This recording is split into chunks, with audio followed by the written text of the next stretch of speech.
आपको बताएंगे। Congress general secretary Priyanka Gandhi ने उत्तर प्रदेश पुलिस और उत्तर प्रदेश सरकार पर बदअमनी फैलाने का इल्जाम लगाया है। प्रियंका गांधी ने कहा है कि यूपी पुलिस और योगी सरकार की शिकायत गवर्नर से की और यूपी में नज्म व नस्क को लेकर गवर्नर को मेमोरेंडम सौंपा है। वहीं कांग्रेस ने यूपी पुलिस पर इल्जाम लगाते हुए कहा कि मुजाहिरीन को परेशान किया गया और शहरियत कानून पर मुजाहरे को दबाने की कोशिश की गई। भारतीय कांग्रेस कमेटी की मार्कशीट तो प्रियंका गांधी वाड्रा अब से कुछ देर पहले ही प्रेस कॉन्फ्रेंस करती नजर आ रही थी, जहां पर पीएल पुनिया जो कि कांग्रेस के बड़े लीडर हैं वो भी यहां पर मौजूद थे, सलमान खुर्शीद भी यहां पर मौजूद थे। साथ ही प्रियंका गांधी वाड्रा ने बताया कि किस तरह से नज्म व नस्क कानून का जो निज़ाम है वो पूरी तरह से बिगड़ा हुआ है। उत्तर प्रदेश में योगी सरकार के ऊपर हमलावर नजर आई थी प्रियंका गांधी वाड्रा। साथ ही उन्होंने उस वाक़े का भी जिक्र किया था जब बिजनौर में दो नौजवानों की मौत हो गई थी पुलिस की गोली लगने से। तशद्दुद के दौरान उनकी बात को उन्होंने याद किया और उन्होंने कहा कि मैंने बेहद करीब से उनके दर्द को देखा है, समझा है।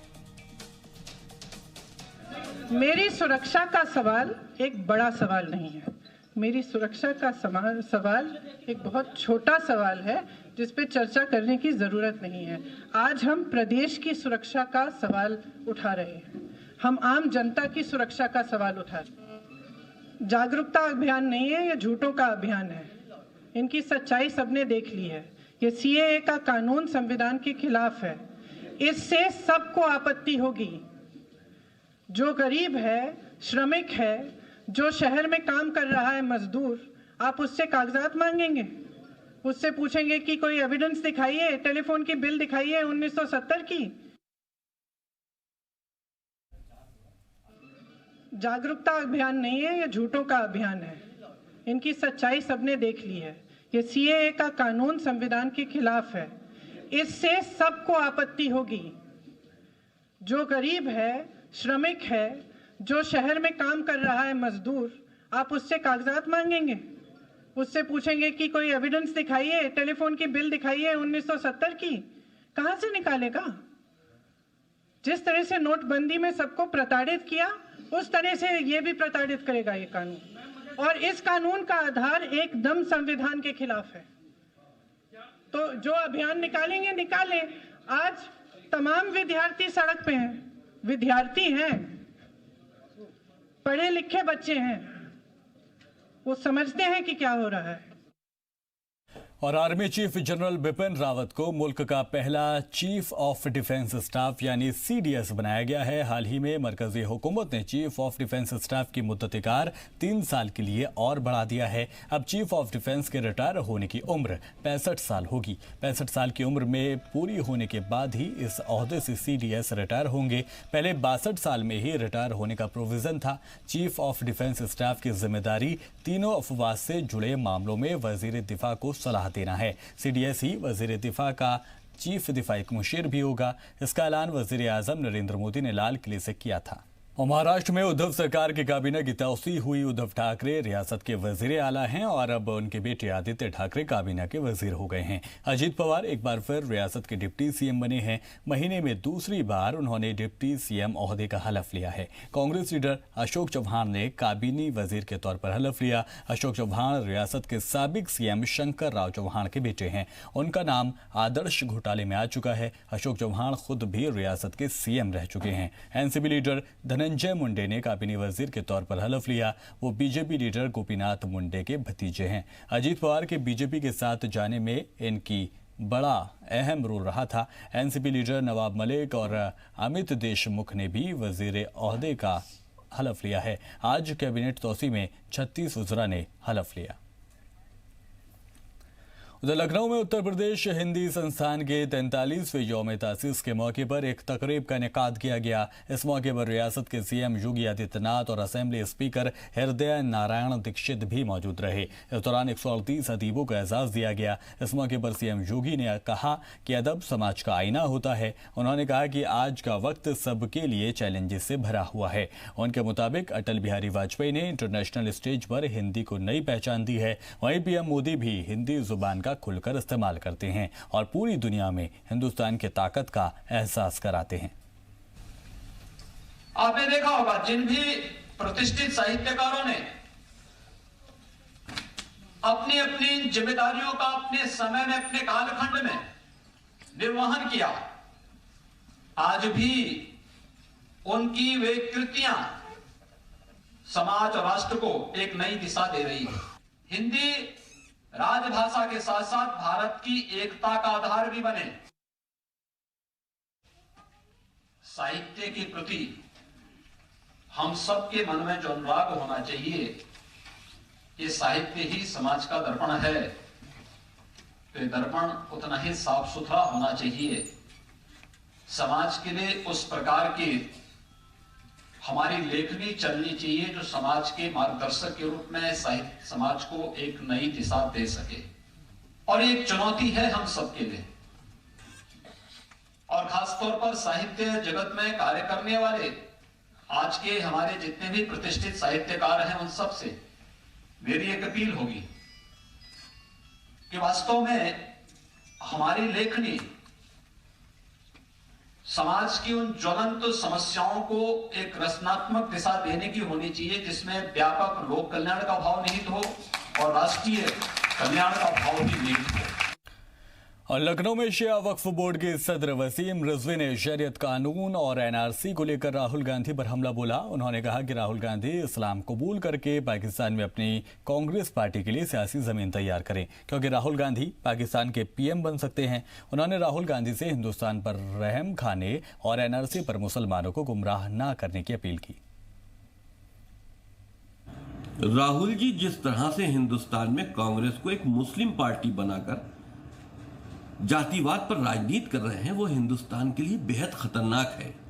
राहुल जी हिंदुस्तान पर रहम खाएं, इस्लाम कबूल करके पाकिस्तान में अपनी कांग्रेस पार्टी के लिए सियासी जमीन तैयार करें। गांधी परिवार के चाहने वालों की तादाद पाकिस्तान में बहुत ज्यादा है।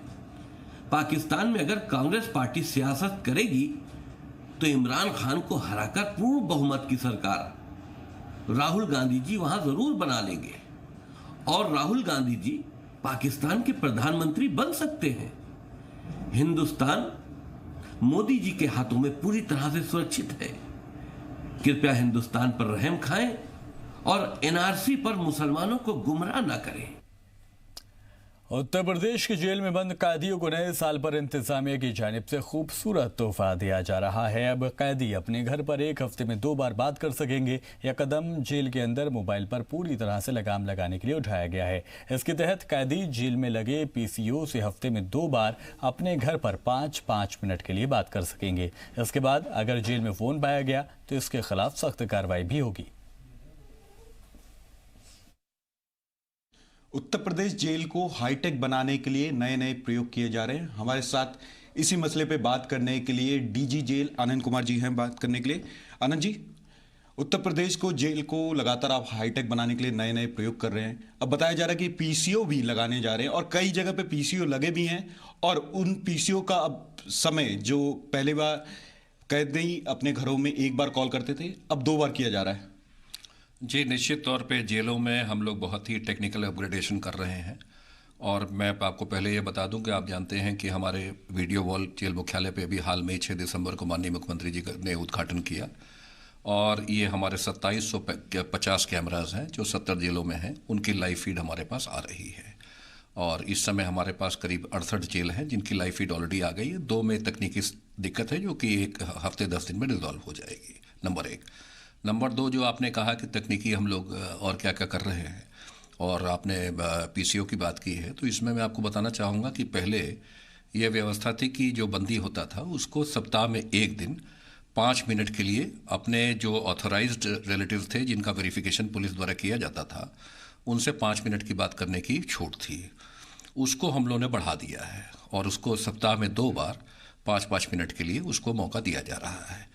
ये इस उद्देश्य से भी किया जा रहा है कि बंदी किसी भी तरह से मोबाइल फ़ोन आदि ना ले जाने का प्रयास करे। तो एक हम लोगों ने इसको एक सौंप दिया है एक तरीके से, और एक बेनिफिट दिया है।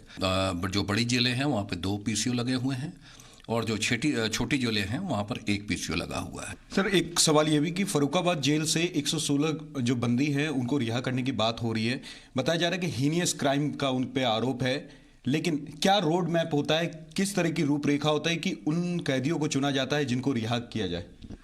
देखिए, यहाँ मैं आपको बताना चाहूँगा कि प्रदेश में एक स्थायी नीति लागू है और स्थायी नीति में कुछ अहर्ताएँ हैं जिनको जो कैदी पूरा कर रहा है, जो लाइफर होते हैं, जिनको लाइफ सेंटेंस है, अगर मान लीजिए कि मेल है और उसने 14 साल की अपरिहार, जिसके विदाउट रिमिशन अगर सज़ा पूरे 16 साल, माफ़ कीजिएगा, 16 साल अगर उसने बिना रिमिशन की सज़ा पूरा कर ली है तो फिर वो पात्रता सूची में आ जाता है, नंबर 1।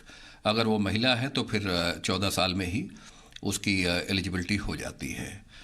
नंबर 2, अगर गंभीर बीमारी किसी को है तो मेडिकल बोर्ड की रिपोर्ट के आधार पर और मिनिमम 12 साल और 14 साल की अगर सज़ा पूर्ण किए जाने के बाद भी पात्रता सूची में वो अमुकबंदी या मेल या फीमेल आ जाते हैं। और इसमें जो तीसरा है कि 70 साल से उम्र अगर ज़्यादा है तो 12 साल और 14 साल अगर वो काट चुके हैं और तो वो भी इसकी पात्रता में आ जाते हैं। और अगर 80 साल से ऊपर उम्र है तो 10 साल अगर काट चुके हैं तो भी पात्रता सूची में आते हैं। जेल में इनका डॉसियर मेंटेन होता है और डॉसियर के हिसाब से अगर उनका जेल में उनका व्यवहार ठीक है, रिमिशन के पात्र हुए हैं, तो फिर इनका लाभ उनको मिलता है। सर, और कुछ आधुनिकरण की बात हो रही है जेल में, क्योंकि लगातार आप अग्रसर हैं आधुनिकरण करने के और जिस तरीके से आपने पूरा कमान संभाला है जेल का, तो कहीं ना कहीं देखा जा रहा है कि जो क्राइम होते थे अंदर, जो जिस तरीके से वीडियो आते थे, वो अब वीडियो आना बंद हो गया पूरी तरीके से। देखिए, मैं आपको इतना ज़रूर कहूँगा कि जब से मैंने डीजी जेल का प्रभार संभाला है, मेरे दिमाग में ये आशा था, ये बातें जो मीडिया के माध्यम से और आम जन के माध्यम से आती थी कि जेल जो है अपराध करने का एक अड्डा बन गए हैं और अपराधों का संचालन जेल से हो रहा है। इसको हम लोगों ने सबसे बड़ी चुनौती मानते हुए कई कारगर कदम उठाए हैं। नंबर 1, मोबाइल फ़ोन के वीडियो वायरल होते थे जिससे अपराधी ऐसा दिखाते थे कि जेल में अराजकता है, जबकि ऐसी स्थिति नहीं है। तो ये भी थी कि हमारे जेल के कर्मी अधिकारी भी इसमें लिप्त हैं और वो अपना मोबाइल फ़ोन उनको उपलब्ध कराते हैं। तो इन सब चीज़ों के बैकड्रॉप पे हम लोगों ने एक नीति बनाई कि सबसे पहले अपने जेल कर्मी अधिकारी को मोबाइल ले जाने पर प्रतिबंध लगाया पूर्णतः। गेट नंबर 1 और 2 के बाद कोई भी हो, चाहे बंदी हो, चाहे जेल का अधिकारी कर्मचारी हो, अपना मोबाइल जमा करेगा, तलाशी लेगा, तब जेल में जाएगा। तो जब हमारे अधिकारी कर्मचारी मोबाइल नहीं ले जाएंगे तो उन पर आरोप भी नहीं आएगा, और जब उन पर सख्ती होगी तो वो बंदी पे भी सख्ती करेंगे। तो इस तरह की हम लोग ने नीति बनाई और इसको इम्प्लीमेंट किया। ये थे डीजी जेल आनंद कुमार, जो कि बता रहे थे कि जेल को लेकर के लगातार अत्याधुनिक प्रक्रिया के तहत उनको अत्याधुनिक बनाने की बात हो रही है और लगातार काम भी किए जा रहे हैं। पीसीओ की बात करें या फिर मॉनिटरिंग की बात करें, लगातार यूपी के जेलों में अत्याधुनिक काम हो रहे हैं। कैमरामैन मनोज के साथ लोमज़ी मीडिया, लखनऊ। और नए साल के मौके पर इस बार नैनीताल के बाजारों की रौनक फीकी सी दिखाई दे रही है। बाकी सालों में जहां इस वक्त नैनीताल सयाहों से खचाखच भरा हुआ होता था, वहीं इस साल सैलानियों की तादाद में भारी कमी दिखाई दे रही है। मतलब साफ है कि इस बार नैनीताल में नए साल के जश्न की रौनक फीकी रह सकती है।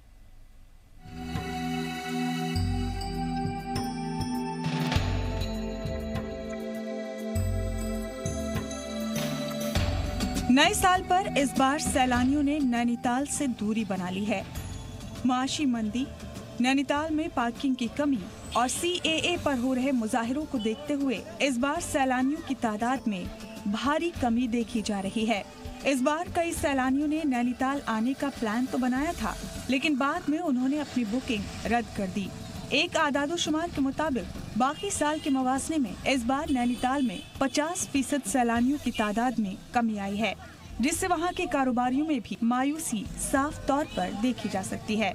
टूरिस्ट जो डाउन है उसका मेन रीज़न ये है कि पार्किंग का स्पेस पहाड़ों में थोड़ा कम है, और जो टूरिस्ट जो थोड़ा अनप्लान्ड वे में आ जाते हैं कि प्लानिंग होती नहीं कि हम वहीं जगह होटल ले लेंगे, तो उन्हें थोड़ा दिक्कत होती है क्योंकि यहाँ पर सारे होटल फुल रहते हैं सारे, तो उस वजह से थोड़ा सा पार्किंग की स्पेस मिलती नहीं है, तो फिर तब इसलिए थोड़ा दिक्कत है, इसलिए टूरिस्ट डाउन रहते हैं। यही नहीं, वो सारे हिल स्टेशन में ही एक ही हाल है। वीकेंड होता सैटरडे संडे लाइक, तो क्राउड काफ़ी बढ़ता, और इस मद्देनज़र प्रशासन ने क्राउड होना समझा है, उसके कारण लोगों ने यहाँ का ट्रैफिक करीबन 10 किलोमीटर पहले ही रोका है 31 के लिए, लेकिन लगता नहीं कि ऐसा क्राउड बढ़ेगा यहाँ पे। नैनी झील में नाव पर सैर करते हुए गुनगुनी धूप और साफ आबोहवा के बीच सैलानी हर साल नए साल का इस्तकबाल करने नैनीताल आते रहे हैं, लेकिन इस बार नैनीताल पर ट्रिपल अटैक हुआ है। कारोबारियों की माने तो 2013 के कुदरती आफात के बाद पहली बार ऐसा हुआ है कि जब नैनीताल आने वाले सयाहों की तादाद में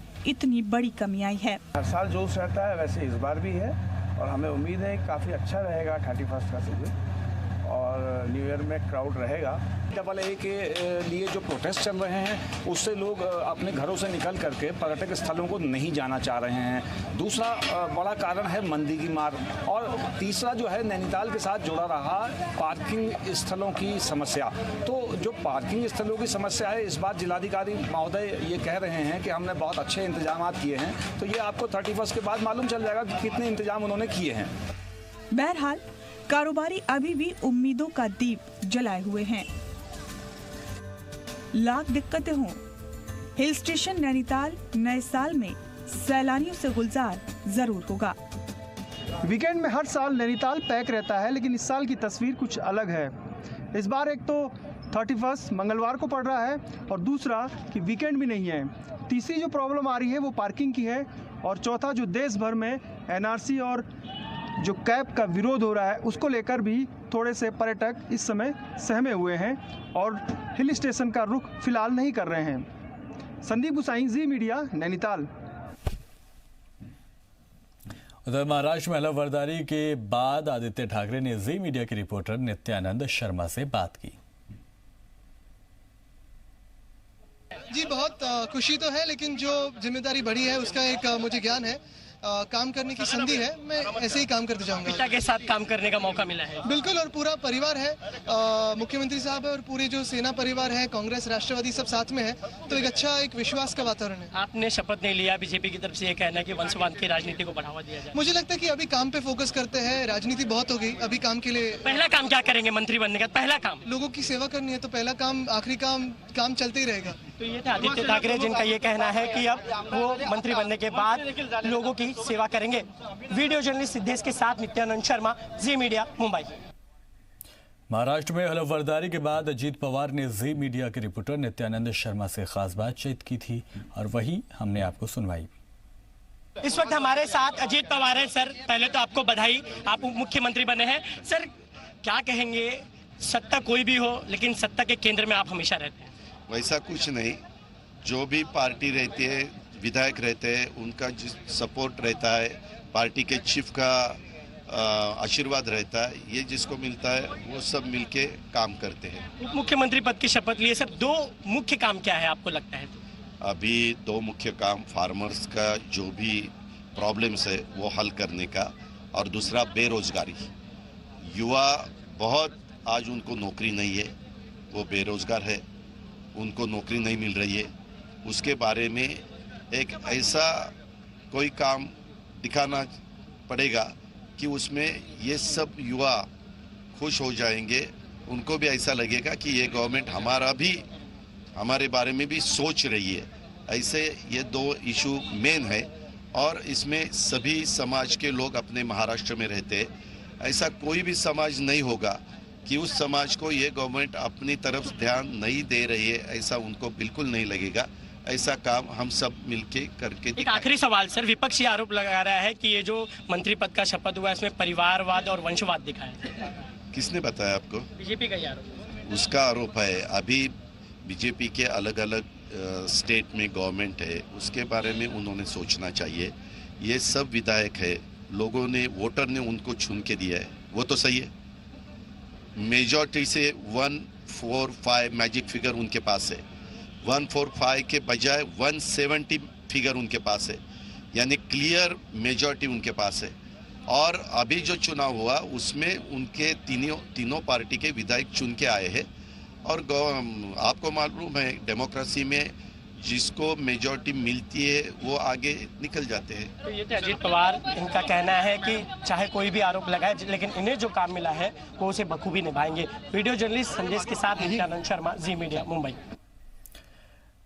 नए साल 2020 के इस्तकबाल के लिए कसीर तादाद में सयाह पिंक सिटी जयपुर पहुंच रहे हैं। 2019 की यादों को यादगार बनाने के लिए सयाह अपने अपने अंदाज में राजस्थान के सयाहती मकामात पर पहुंच रहे हैं। चाहे मुल्क के हों या फिर गैर मुल्की, सभी सयाह पिंक सिटी जयपुर के जंतर मंतर, हवा महल, अल्बर्ट हॉल, नाहरगढ़ फोर्ट और आमेर महल पहुंच रहे हैं। टूरिस्ट अपने अपने मोबाइल में सेल्फी भी ले रहे हैं। राजस्थान सयाहत की नज़र से टूरिस्ट को अलग अलग तारीख के साथ अपनी जानिब माइल कर रहा है। जी मीडिया के नुमाइंदे दामोदर प्रसाद ने सयाहों से बात की। वर्ष 2019 को अलविदा, वर्ष 2020 के स्वागत के लिए बड़ी संख्या में पर्यटक पिंक सिटी जयपुर पहुंच रहे हैं। अपने अपने अंदाज में नव वर्ष के स्वागत की तैयारियां कर रहे हैं। राजस्थान के विभिन्न ज़िलों में स्मारकों पे पहुंच रहे हैं, भ्रमण कर रहे हैं। कुछ पर्यटक हैं, उनसे बात करेंगे किस प्रकार नव वर्ष की स्वागत की तैयारियां की जा रही है। कहाँ कहाँ राजस्थान का टूर है आपका, कैसा लगा जयपुर? जयपुर बहुत सुंदर है। मैं पहली बार आई हूँ, मुझे बहुत अच्छा लग रहा है। अभी हम जंतर मंतर गए थे, फिर उससे पहले हमने हवा महल देखा, बहुत अच्छा था। वहाँ पे जितनी 9 रानियों के बारे में जो बताया गया था वो बहुत सुंदर।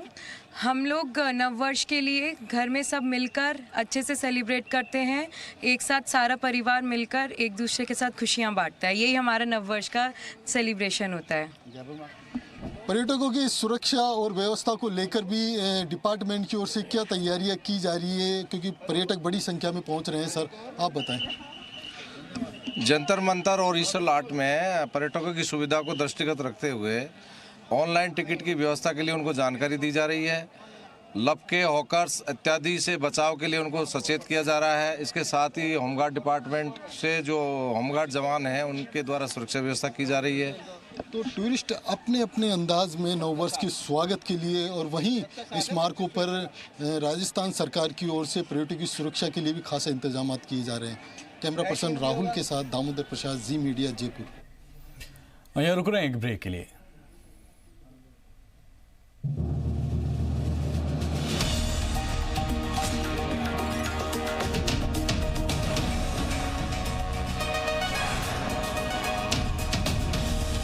जी सलाम, हिंदुस्तान की उम्मीद।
जी सलाम, हिंदुस्तान की उम्मीद।